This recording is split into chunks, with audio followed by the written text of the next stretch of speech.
Mga bumibidang mga istorya sa mundo ng social media. SMS Social Media Stories. Yeah, mga patrending o hindi, basta hashtag Petmalo, ibibida natin yan. Hashtag throwback, hashtag gugot, kahit ano pang istorya, lilinawin at pag-uusapan. Tama, partner. Siguradong busog ang mata at tenga mo kayo mga manonood sa mga istoryang kahit kailan hindi nyo pa naririnig. Humanga sa mga kabilib-bilib, nakaka-inspire, nakakatawa at interesting stories. Aba, saan ka pa? Hashtag alam na this. Samahan nyo po kami. Ako po si Victor de Guzman. At ako naman si Arian Rabuya. Dito lang sa SMS Social Media Stories. Narito ang mga trending na kwentong hihimayin at pag-uusapan natin sa episode ngayon. Siyam na katao, isunugod sa ospital matapos araruhin ng umaatras na SUV sa loob ng kilalang restoran. Rider, muntik magulungan ng buhay matapos araruhin ng higanting oil truck. Lalaking magpapakamatay, nakipagbuno sa mga rescuers sa tuktok ng poste. Dalaga at mga kaibigan nito may pakulo bago umaming may boyfriend na. Dahil sa mga salitang di wow, kinuyog ng 3 umanong siga ang isang lalaki sa loob ng computer shop.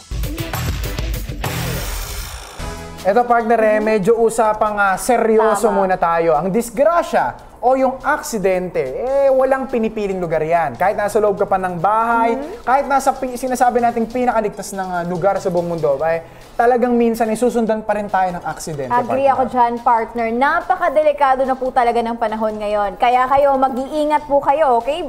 Kayo viewers, lalo na ikaw.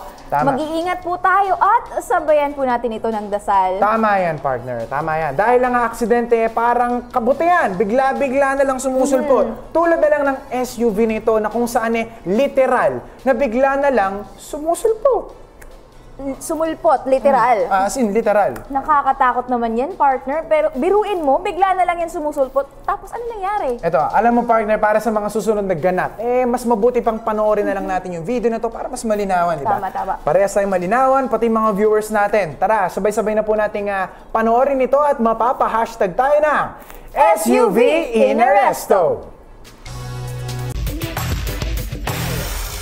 Masayang kumakain ang pamilyang ito sa loob ng kilalang restaurant na Jerry's Grill. Ang hindi nila alam, ang pagsasabay-sabay nilang pagkain ay hahantong pala sa isang malagim na aksidente. Mula sa kanang bahagi ng pader, pumasok ang isang puting SUV at inararo ang magkakasamang kumakain sa loob ng restaurant. Sira ang pader, sira ang kanilang mesa at lahat ng ito ay natumba sa lakas ng impact. Sindak ang buong restaurant. Nagtayuan ng mga tao at naglapitan para tignan ang lagay ng mga biktima.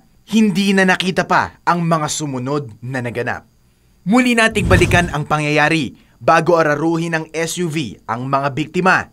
Makikita sa kanang bahagi ng kanilang mesa ang isang bata na nakaupo sa high chair. Na unang-una namang tinamaan ng sasakyan dahil ito ang pinakamalapit sa pader na pinanggalingan ng sasakyan. Ang masama pa dito, pagpasok ng SUV, sa kaliwang bahagi naman ay may makikitang tumatakbong batang nadamay sa aksidente. Magsilbi sana ang videong ito bilang babala para mas maintindihan ng lahat ang salitang aksidente. Partner, ang next social media natin, social media story natin ngayon, isa na namang patunay na ang aksidente o disgrasya ay para talagang kabuti na bigla na lang sumusulpot. Tama. Teka lang, bakit mo ba ito nasabi? Ay nako partner, eto panoorin ang video na ito at sabay-sabay tayong mapa-hashtag Distansya o Ambulansya. Dahil sa kainipan, ang rider na makikita sa CCTV footage ay pumwesto sa unahan ng mga nakapilang sasakyan sa kaliwang bahagi ng kalsada. Ang hindi niya alam, ang kanyang pagkamainipin pala ang magdadala sa kanya sa trahedyang hindi niya inaasahan. Dahil ang pwesto ng rider ay blind spot ng driver ng higanteng oil truck. Ilang segundo din ang itinagal bago pa mag-go signal ang traffic light at dumiretso ang mga sasakyan para mag-left turn. Dahil hindi siya kita ng truck driver, inararo siya nito at umabot sa punto na napailalim siya sa higanteng oil truck. Sira ang motor at naglaglagan ng helmet at iba pang parte ng kanyang dalang sasakyan. Makikita kung paano nagpagulong-gulong sa ilalim ang rider at kung gaano ito kalapit ng magulungan ng truck. Ngunit bago pa siya magulungan, saktong huminto ang higanteng oil truck. Bahagyang gumagalaw ang lalaki sa ilalim at mabilis naglapitan ng mga tao sa paligid. Himalang nakaligtas pa ang rider at walang tinamong kahit anong pinsala dahil mapapansing muntik na ding magulungan ang kamay nito. Kaya kapag may kadikit na higanteng truck, siguraduhing dumistansya kung ayaw niyong matulad sa lalaking ito. Minsan, partner, sa sobrang dami ng problema, may mga naiisip tayo na, aminin natin, hindi maganda. Negative na, no? Yung tipong mapapasigaw ka na lang ng, "Iyoko na, best, suko na ako sa life." Uy, best, kalma ka lang. Huwag na mag-gadget, best. Pag-isipan mo na maigi yan. Kapag may problema ka, pag-isipan mo na Partner, hindi ganun, okay? Ang ibig kong sabihin is that there are times that we felt like we're alone, so we tend to think of something that might harm us, di ba? Tama ka dyan, partner. Medyo agree ako dyan, partner. Pero paalala lang po, hindi po yan ang solusyon. Tama. Katulad ng sinabi ni partner, na kapag may problema, mas mainam pa rin ang huminga muna ng malalim. Pag-isipan, di ba? Pag-isipan muna natin ng mabuti o maigi ang mga bagay-bagay. At syempre, magdadasalan yung natin Tama ka dyan, partner. At huwag po tayo gumaya sa next social media story natin at sabay-sabay tayong mapa-hashtag Kuya, think twice. Ang rescue mission kahit kailan hindi magiging madali, lalo na sa mapapanood yung video dahil ang mismong lalaking balak niyang sagipin, balak ding idamay ang dalawang rescuers. Habang nakahawak ang lalaki sa wire ng kuryente, umaanggulo ito ng sipa sa isang rescuer. Tadyak sipa, ngunit biglang nagbago ang isip ng lalaki matapos biglang tadyakan ng isa pang rescuer sa kanan gamit ang kanyang dalawang paa. Nakahawak ang rescuer at hindi ito nalaglag. Maswerteng mahigpit ang hawak nito sa poste. Samantala, ang lalaki namang may balak magpakamatay ay nawala sa forma ang katawan. Ito ang nagbukas ng oportunidad para mahawakan ng dalawang rescuer ang lalaki. Hiyawan ng mga tao sa paligid, tumataas ang tensyon. Ang akalang patapos ng pagre-rescue, simula pa lang. Dahil sinapak ng 4 na beses ng lalaking gustong magpakamatay ang isang rescuer. Pasalamat ito sa kanyang helmet. Hindi nagpatalo ang dalawang rescuer. Buo ang loob at ilang segundo pa ang lumipas. Nahawakan na nila ang katawan ng lalaki dahilan para hindi na ito makapalag. Yung past 3 items natin, partner, medyo seryoso. Sobrang seryoso talaga, partner. Pero ang maganda naman doon, meron naman silang magagandang lessons na ma-apply, diba? For everyday living. Pero this time, guys, medyo chill naman tayo. Dahil tungkol po ito sa... Teka lang. Ano yun, partner? Ano yun? Ang mga dalaga, partner, ito, pakinggan mo ito. Lalo na kung maganda, Ay. sobrang iniingatan niya ng kanilang mga ama. Sa mga manliligaw, parang ikaw, partner. Parang ako, ganun naman talaga, partner. Kasi ang ama, para sa kanila, kailangang ingatan yung kanilang nag-iisang unika, iha, partner. Yung tatay ko nga medyo stricto po Pero ito, tanong ko lang sa'yo. Naranasan mo na ba na magpakilala ng boyfriend sa tatay mo, sa daddy mo? Boyfriend? Yes, boyfriend. Partner, hindi pa ako nagkaka-boyfriend So wala pa akong pinapakilala. Pues partner, medyo hindi ka makaka-relate dito, pero yung mga viewers natin dyan na medyo may ka-MU ngayon or baka may boyfriend sila, sakto na makaka-relate kayo dahil interesting ito para sa inyo. Dahil tungkol po ito sa isang dalagang umamin sa kanyang tatay na may boyfriend na. Ay, ganon? Pero ang balita ko, partner, may twist daw yan. Hindi lang daw basta-basta umamin Tumpa ka dyan, partner. Dahil ang dalagang ito, sinuporta ng kanyang mga kaibigan. Ay, the best. Meron kasi silang pakulong song and dance number bago umamin sa kanyang tatay.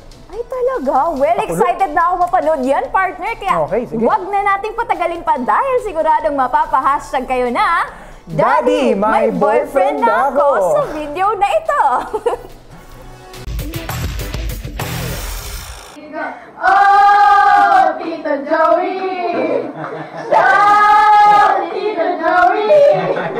Shine is here today. She has Ito ang kanta na may kasabay pang steps ng 4 na kaibigan ng isang dalagita na aamin sa kanyang ama na may boyfriend na ito. Masayang masaya ang lahat at maririnig pa sa lyrics ang pangalan ng ama nito na si Tito Joey. Makikita ang saya at tawanan ng mga magkamag-anak sa video dahil wala pa silang kaalam-alam sa susunod na mangyayari.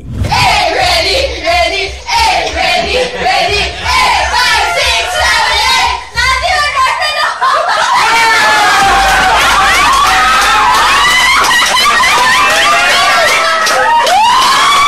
Matapos marinig ang mga salitang, "Daddy, may boyfriend na ako," napa-facepalm o napahawak sa kanyang muka ang ama ng dalagita. Sa dulo, hindi na malinaw kung naging approve ba ito sa kanyang ama. Pumalo naman kaagad sa bilang na 600,000 views ang video na ito at talagang pumatok ito at nagbigay aliw sa mga netizen. Hey, 5, 6, 7, 8, nanti yung boyfriend ako!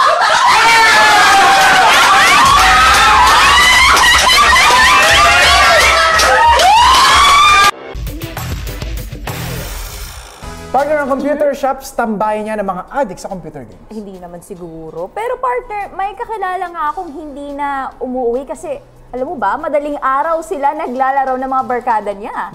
Actually, partner, kung hindi mo itatanong ha, gawain ko din yan dati nung college, yung Dota, yan. Naglalaro ko yan. Pero paalala lang po, para sa mga magulang dyan na yung pagtambay ng inyong mga anak sa computer shops, lalo na kung sa inyo pa po mismo nanggagaling yung pahintulot na papuntahin sila doon.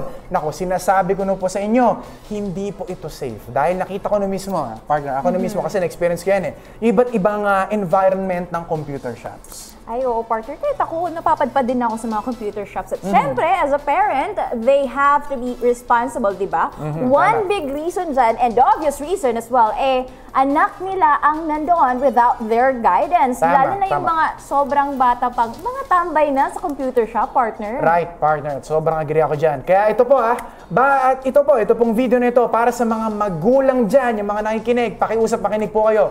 Kung ayaw niyong magaya ang anak niyo sa kinuyog na binatilong ito ng 3 umanong siga. Naku, partner, siguradong mapapahashtag kayo na Right Parenting pa more. Alas 2 ng madaling araw, naglalaro pa din ang binatilyong ito sa isang computer shop sa Olongapo.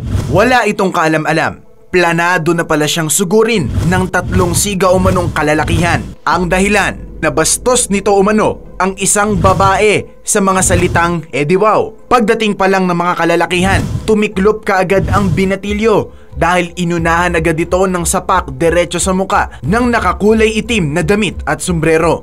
Malalagim na tadyak, sipa at suntok ang tinanggap nito mula sa mga kalalakihan. Sa dulo, mamamataan naman ang babaeng binastos umano ng binatilyo at ito mismo ang umawat sa mga kasama nitong lalaking sumapak sa walang kalabang-labang binatilyo.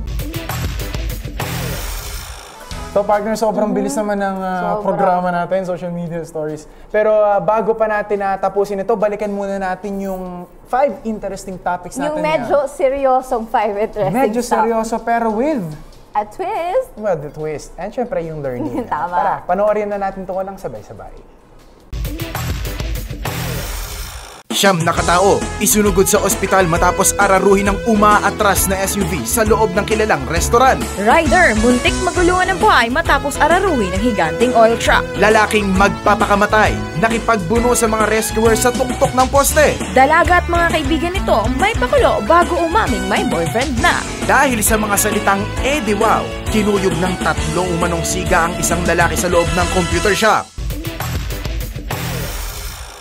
Teka partner, bago natin tapusin to, binabati ko muna syempre si Onin dahil maraming salamat Ay, Sir Onin! sobrang pag-i-edit at sobrang antawag dito, yung dedication niya yes. to produce this show. Syempre, di ba? Meron tayo ngayon. Thank you din po kay Sir Dennis sa pagbigay ng tiwala at bigyan kami ng programang ito. Thank you, boss. Thank you po. Ito, bago pa natin tapusin, partner, bago natin tapusin, kayong mga nanonood po dyan, baka may alam kayong interesting story na pak na i-share nyo sa social media. Kung may alam kayong talaga namang hashtag PetMalongIstorya, huwag niyong kalimutang itag ang aming page dahil malay nyo, Malay nyo lang naman, kayo na ang sunod naming ibibida dito sa SMS. Don't forget to follow us on DZRH News, Television, Facebook, and YouTube channel. Ako po, si Victor de Guzman. At ako naman si Arian Rabuya, bukas ulit. Kita-kits! #Werpa! #PetMalu! #Alam na this! Dito lang yan sa SMS! Social Media Stories.